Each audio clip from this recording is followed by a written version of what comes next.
बिस्मिल्लाहिर्रहमानिर्रहीम। अस्सलामु अलैकुम वरहमतुल्लाहि वबरकातुहू। नाज़रीन मोहतरम, आप देख रहे हैं आज तक न्यूज़ और मैं हूं समी। इससे पहले आप इस कहानी की 234 किस्सा सुन चुके हैं और अब 235 किस्सा मुलाहिज़ा फरमाएं और नीचे कमेंट्स बॉक्स में अपनी कीमती आरा से हमें ज़रूर आगाह किया कीजिए। तो वहाँ का करता धरता कौन होता है, कौन जिम्मेदार होता है? उसका नाम अल्बर्ट है। पहले वो न्यूयॉर्क का नामी ग्रामी गुंडा था, फिर अंकल राबील ने उसकी खिदमत हासिल कर ली। मेरा ख्याल है उन्होंने उसे तरबियत भी दिलवाई है।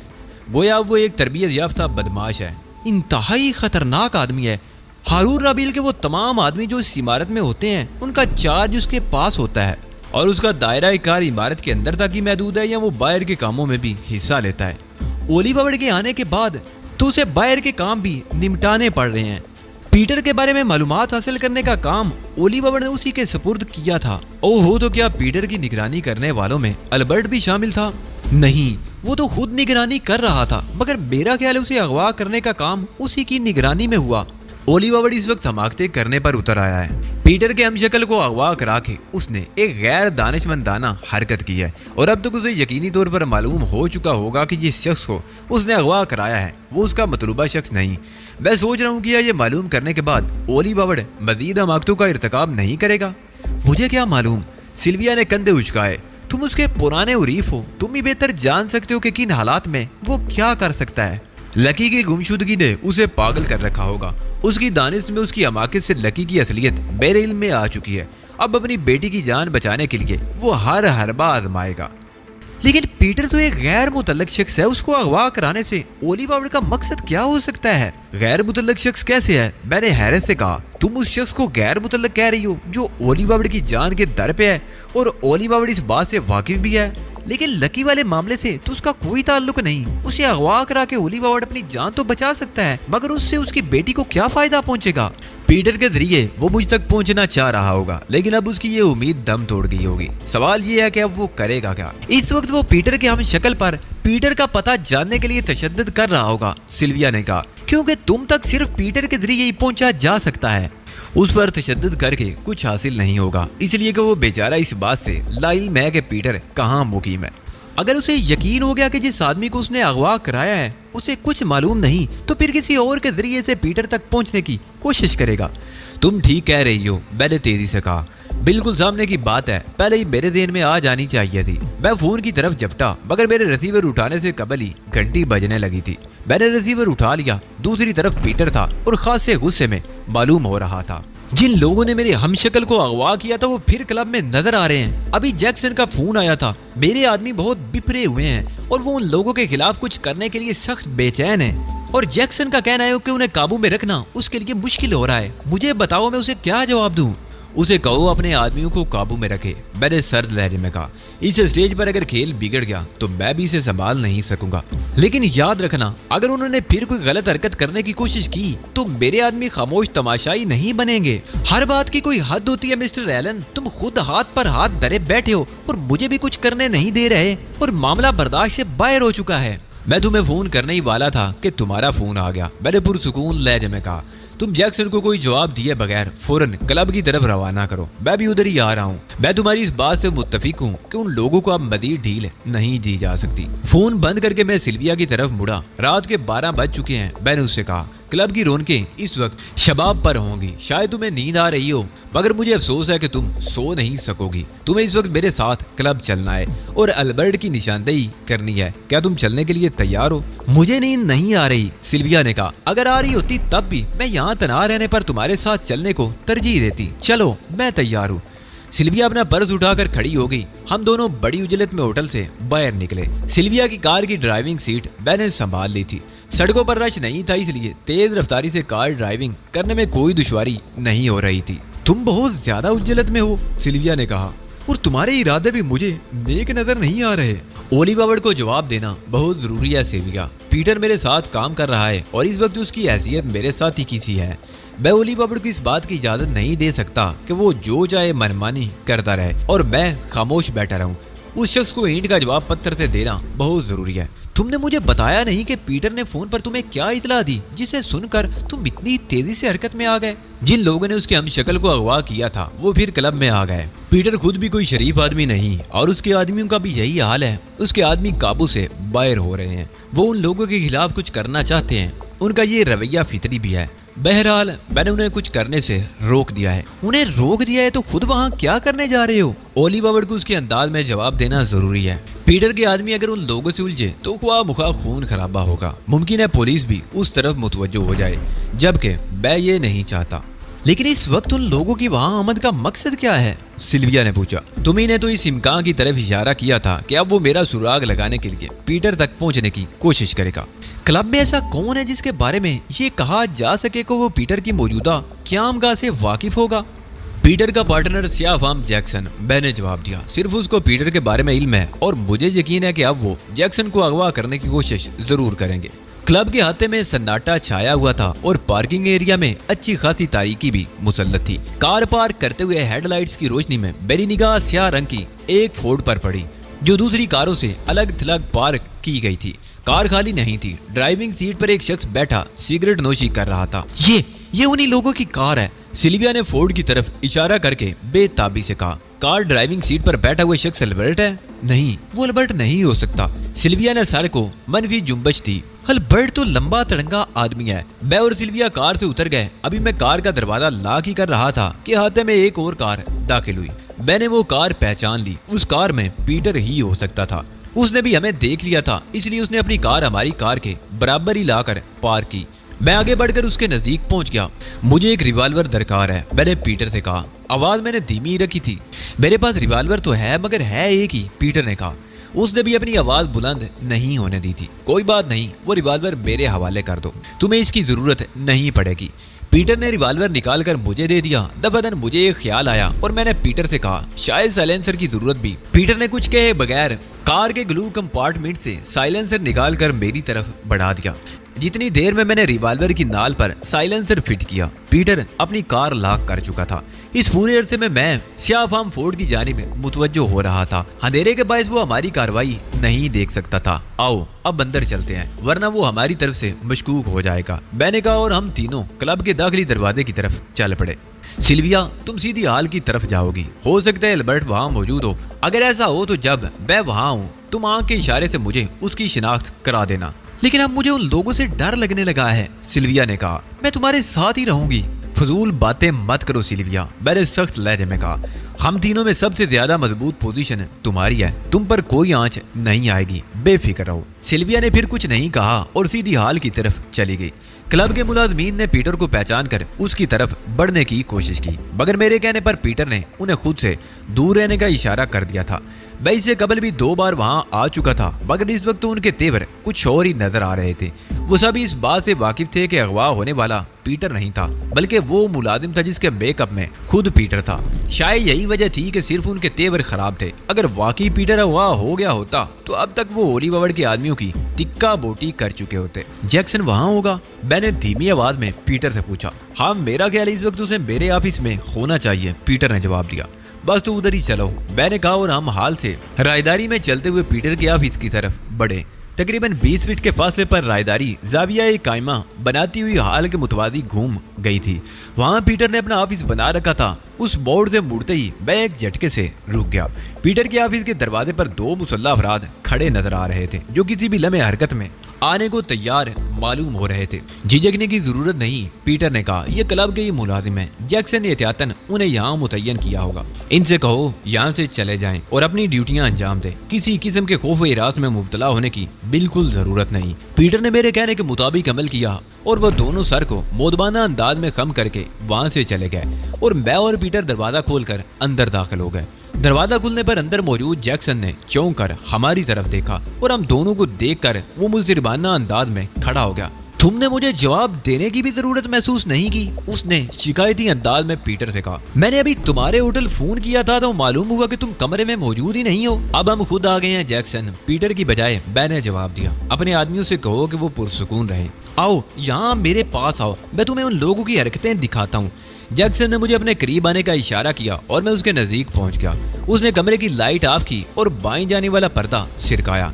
उस पर्दे के अकब में एक बड़ा सा शीशा नस्ब था जिससे हाल नजर आ रहा था। वो देखो, उसने हाल के वस्त में एक मेज की तरफ इशारा किया। यही तीनों थे जिन्होंने पीटर के हम शक्ल को अगवा किया था। अगर हमें इनके अज़ाइम का अंदाजा होता तो ये इतनी आसानी से कामयाब नहीं हो सकते थे। मैंने उन तीनों को देखा और मैं समझ गया कि उनमें से अल्बर्ट कौन हो सकता है। ये बहुत अच्छा हुआ मिस्टर जैक्सन, मैंने कहा। उन्हें इसी खुशफहमी में मुतला रहने दो कि तुम लोग उसके खिलाफ कुछ नहीं कर सकते। लेकिन तुम्हें मालूम है कि उनकी वजह से यहाँ का माहौल कितना खराब हो रहा है? जैक्सन ने गुस्सीले लहजे में कहा। हमारे नाइट क्लब की एक हैसियत है, ये कोई थर्ड रेट बार नहीं, मगर इन्होंने यहाँ जो हरकतें की हैं उन्हें हमने बस मसले यानी बर्दाश्त कर लिया है। अगर तुम्हारा ख्याल ना होता तो ज्यादा जोश में आने की जरूरत नहीं, मैंने उसे थपकी देकर कहा। अपने मुलाजमीन को हदायत दे दो कि वो लोग चाहे जो कुछ भी करें, मैंने चाहे कुछ देर भी करें पर जोर देते हुए कहा उन्हें करने दिया जाए। कोई दखल अंदाजी करने की कोशिश ना करे और ना ही उनसे उलझे। लेकिन हमारे मुलाजमीन के लिए इस हदायत पर अमल करना बहुत मुश्किल होगा। वो ऐसी बातें बर्दाश्त करने के आदी नहीं है। उनका मकसद भी यही है कि कोई उनसे उलझे, मैंने जहरीले लहजे में कहा। तुम और तुम्हारे आदमी उनसे ताउन करने पर तुल गए हैं, तो मैं भला क्या कर सकता हूँ? वो ऐसा क्यों चाह रहे हैं? जैक्सन ने हैरत से मुंह फाड़ कर कहा। और इससे उन्हें क्या फायदा होगा? यहाँ झगड़ा होगा, पुलिस आएगी और तुम ख्वाह मुख्वाह के चक्कर में फंस जाओगे। वो लोग यहाँ कोई हंगामा करके मुमकिन है तुम किसी की निशानदेही कैसे करोगे? हाँ, तुम्हारे क्लब की साख जरूर तबाह हो जाएगी। ओह मेरे खुदा, जैक्सन ने अपना सर पकड़ दिया। ये तो मैंने सोचा ही नहीं था। तुम क्या कहते हो पीटर? एलन के कहने पर अमल करो या छोड़ो, मैं खुद ही हदायत दे देता हूँ, पीटर ने मेज पर रखे इंटरकॉम का रिसीवर उठाते हुए कहा। और फिर मैंने उसे इंटरकॉम पर वही हदायत देते सुना जो मैंने दी थी। उन तीनों के अलावा यहाँ उनके और कितने साथी हैं? मैंने जैक्सन से पूछा। जो बाहर कार की ड्राइविंग सीट पर बैठा है, जैक्सन ने उसीले लहजे में कहा।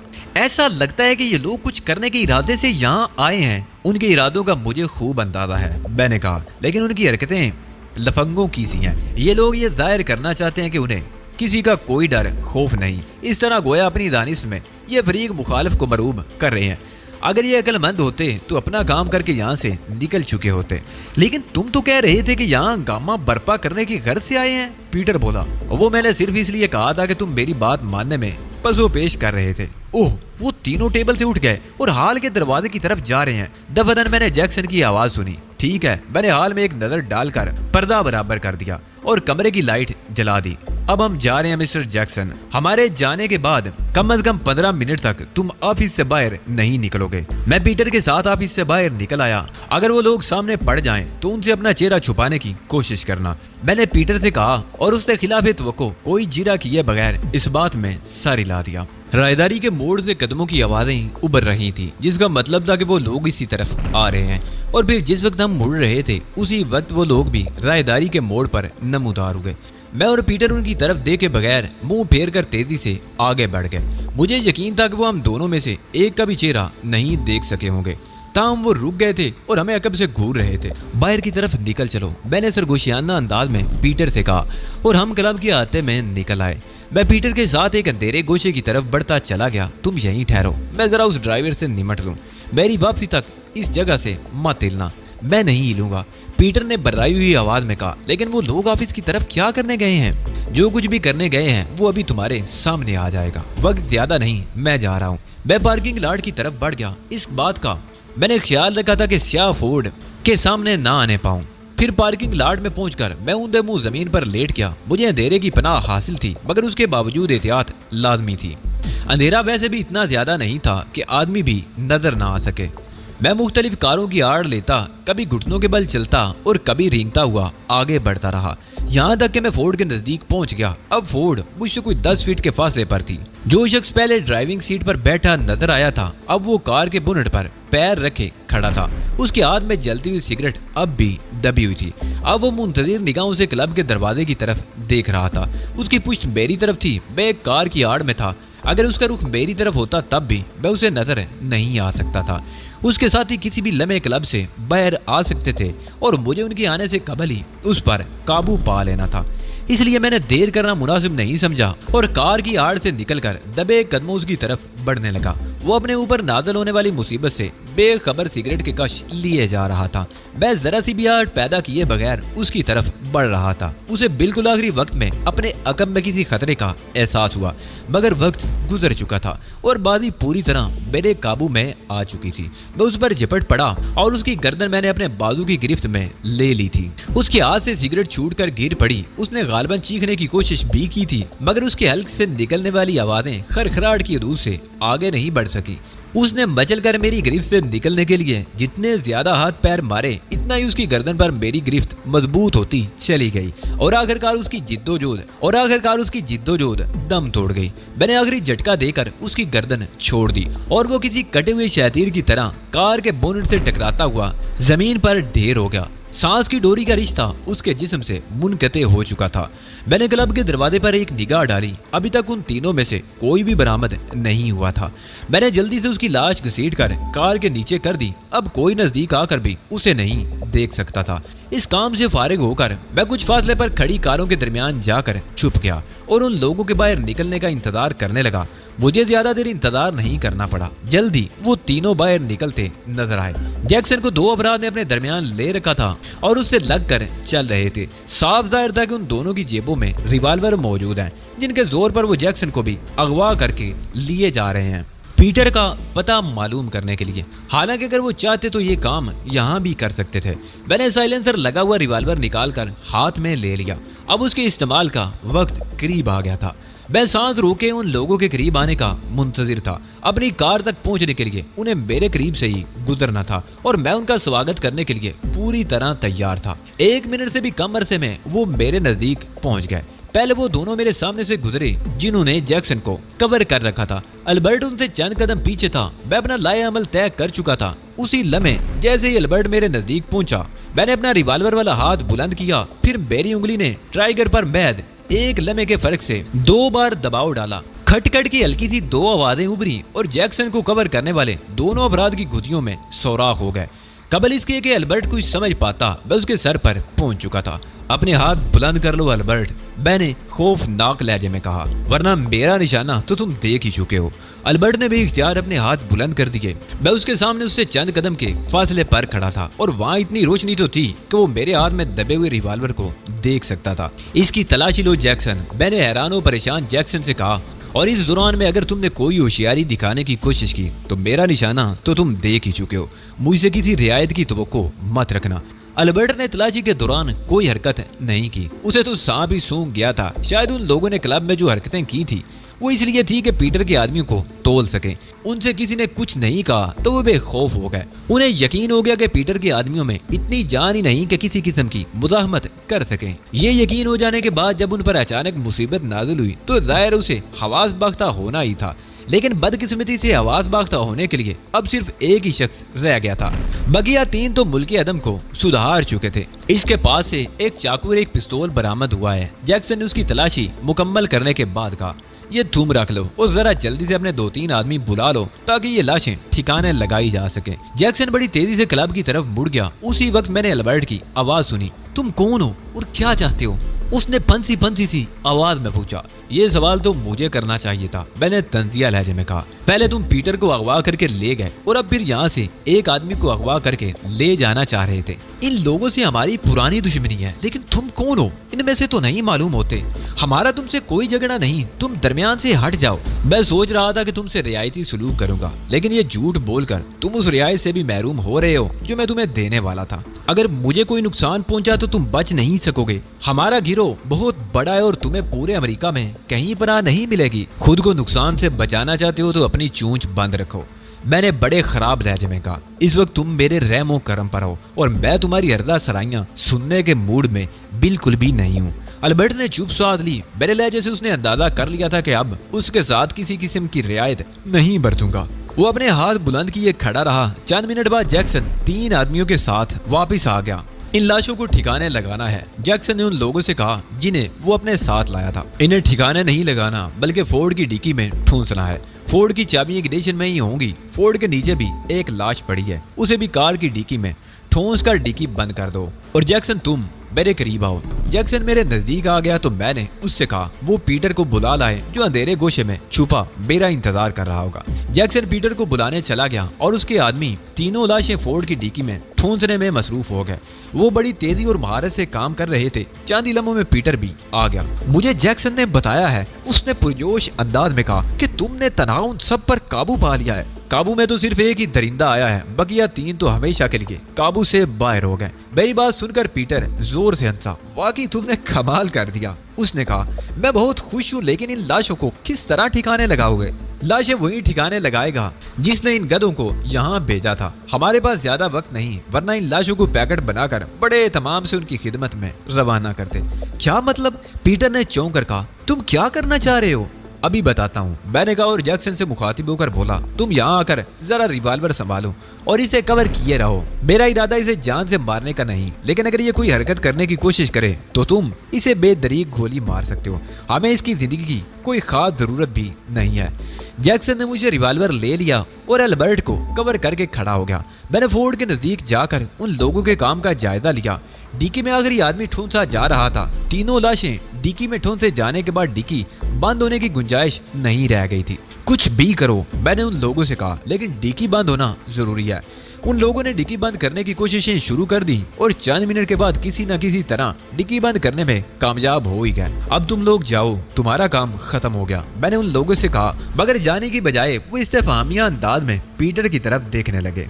क्या तुम लोग बहरे हो? पीटर गुर्राया। तुमने सुना नहीं एलन ने क्या कहा है? और क्या तुम्हें मेरी उस हिदायत का इल्म नहीं कि एलन के हर हुक्म पर हर्फ ब हर्फ अमल किया जाए? वो तीनों सर झुकाए चले गए और पीटर मुझसे बोला, मेरा ख्याल है तुम ये लाशें ओरी बाबड़ को भिजवाओगे। तुम्हारा ख्याल दुरुस्त है पीटर, उसे सबक देने के लिए ये जरूरी है ताकि आइंदा वो तुम्हें या तुम्हारे किसी आदमी को परेशान ना करे।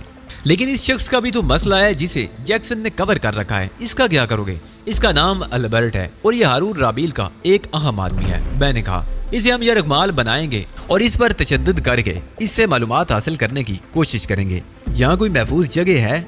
क्यों नहीं? पीटर ने बेहद खुश होकर कहा, बहुत सी जगह हैं जहाँ तुम इस पर दिल खोल कर तशद्दुद कर सकोगे। इस क्लब के अलावा कोई जगह होनी चाहिए। अगर वो जगह ओली बाबड़ की नजरों में ना आई हो तो ज्यादा बेहतर होगा।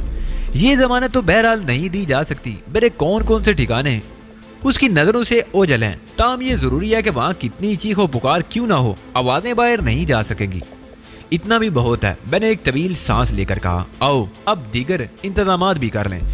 हम वापस जैक्सन के करीब आए और मैंने रिवॉल्वर उससे लेकर जेब में डाल लिया। तुम अपने हाथ गिरा सकते हो अल्बर्ट, मैंने कहा, लेकिन ये ख्याल ज़हन में रखना कि मैं 1 सेकंड से भी कम वक्त में न सिर्फ रिवॉल्वर जेब से निकाल सकता हूँ बल्कि इससे सही निशाने पर भी फायर कर सकता हूँ। लिहाजा किसी भी गलत हरकत के नतीजे में अपनी जिंदगी के जिम्मेदार तुम खुद होगे। अल्बर्ट ने हाथ गिरा दिए। फिर हम उसे लेकर पीटर के ऑफिस में आए, जहाँ सबसे पहले मैंने उसके हाथ पुश्त पर ले जाकर मजबूती से बांध दिए ताकि उसकी तरफ से कोई गलत हरकत करने का खदशा भी खत्म हो जाए। फिर मैंने कलम कागज संभाला और लिखने बैठ गया। प्यारे ओली बाबड़, मैंने तुम्हारे आदमियों को नजरअंदाज करने की हर मुमकिन कोशिश की, मगर जब पानी सर से ऊंचा हो गया तो मुझे मजबूरन मैदान अमल में उतरना पड़ा। फिलहाल तुम्हारे 3 आदमी तोहफतन तुम्हें अरसाल कर रहा हूँ। इन्हें कार की डिक्की से निकलवा लो।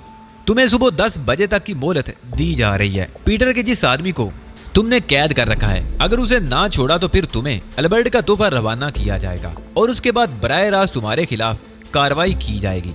उम्मीद है तुम अक्लमंदी का मुजाहरा करते हुए कैदी को रिहा कर दोगे और आइंदा पीटर या उसके किसी आदमी की तरफ आंख उठाकर भी नहीं देखोगे। खिलाफ वर्जी की सूरत में पेश आने वाले हालात के जिम्मेदार सरासर तुम खुद होगे। फकत तुम्हारा खैर ख्वाह अली यार खान। खत लिखने के बाद मैंने उस पर एक नजर डाली और खत पीटर की तरफ बढ़ा दिया। इसे पढ़ो, मैं अभी आता हूँ। खत पीटर के हवाले करके मैं क्लब के हाल में चला गया। हाल में एक भी मेज खाली नहीं थी। मेरी नजरें सिल्विया को तलाश कर रही थी। इस रश में किसी को ढूंढ लेना आसान नहीं था, मगर वो मुझे नजर आ गई और नजर आने की वजह ये थी कि उसने हाथ उठाकर मुझे इशारा किया था। मैंने जवाबन उसे इशारा किया और वो उठकर मेरे पास चली आई। तुमने बहुत देर कर दी, अल्बर्ट और उसके साथी तो यहाँ से जा भी चुके हैं, सिल्विया ने कहा।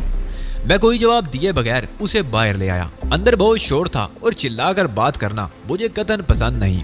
तुम फोर्ड में जाकर बैठो, मैं अभी आ रहा हूँ, मैंने सिल्विया से कहा और उसकी आंखें हैरत से फैल गई। तुम शायद अपने हवास में नहीं हो। मुझे उन लोगों की कार में क्यों बैठने को कह रहे हो? ठीक है तो फिर यहीं ठहरो, मैंने झुंझला कर कहा। मैं पीटर को लेकर आ रहा हूँ। सिल्विया का जवाब सुने बगैर मैं ऑफिस से पीटर को बुला लाया। सिल्विया अभी तक वहीं मौजूद थी जहाँ मैं उसे छोड़ कर गया था। हम खुद ओलिवर तक तोहफा पहुँचाने जाएंगे। वापसी वहाँ होगी जहाँ अल्बर्ट को रखा जाएगा। तुम जैक्सन से कह दो कि वो अल्बर्ट को इस मुकाम पर मुंतकिल करा दे जो तुमने तजवीज़ किया है। पीटर सर को इस बाती जुम्बश देकर चला गया और सिल्विया मेरे पीछे पड़ गई। अल्बर्ट तुम्हारे हाथ कैसे लग गया और तुम ओलिवर तक कौन सा तोहफा पहुंचाना चाह रहे हो? मैंने अल्बर्ट के तीनों साथियों को मार दिया है, मैंने सिल्विया के साथ पार्किंग की तरफ बढ़ते हुए कहा, और अल्बर्ट को पकड़ लिया है। अब ओलिवर को 3 लाशों का तोहफा दिया जाएगा और अल्बर्ट यरगमाल के तौर पर हमारे कब्जे में रहेगा। जब ओलिवर उस आदमी को छोड़ देगा जिसे उसने पकड़ रखा है तो हम भी अल्बर्ट को रिहा कर देंगे, वरना उसे एक और तोहफा रवाना किया जाएगा। तुम्हारा दिमाग तो दुरुस्त है। सिल्विया चलते चलते रुक गई। क्या तुम ये समझते हो कि उस इमारत में दाखिल होने के बाद अपनी मर्जी से वहां से निकल आओगे? चलती रहो, रुको मत, मैंने उससे कहा। तुमने ये क्यों फर्ज कर लिया कि उस तक लाशें पहुंचाने के लिए इमारत में दाखिल होना जरूरी है? तो और किस तरह उस तक लाशें पहुंचाओगे? सिल्विया ने कहा। और वो लाशें हैं कहाँ? कार में बैठ जाओ। मैंने उसके लिए फोर्ड का अगला दरवाजा खोला। बकिया बातें ड्राइविंग के दौरान भी हो सकती हैं। सिल्विया झिझकती हुई अगली नशिस्त पर बैठ गई और मैंने कार का दरवाजा बंद करके ड्राइविंग सीट संभाल ली। चाबियां इग्निशन में ही मौजूद थी। तुमने मेरी बात का जवाब नहीं दिया। सिल्विया ने बेसब्री का मुजाहरा किया। जरा देर सब्र कर लो, पीटर आ रहा है, मैंने क्लब के दरवाजे की तरफ देखते हुए कहा।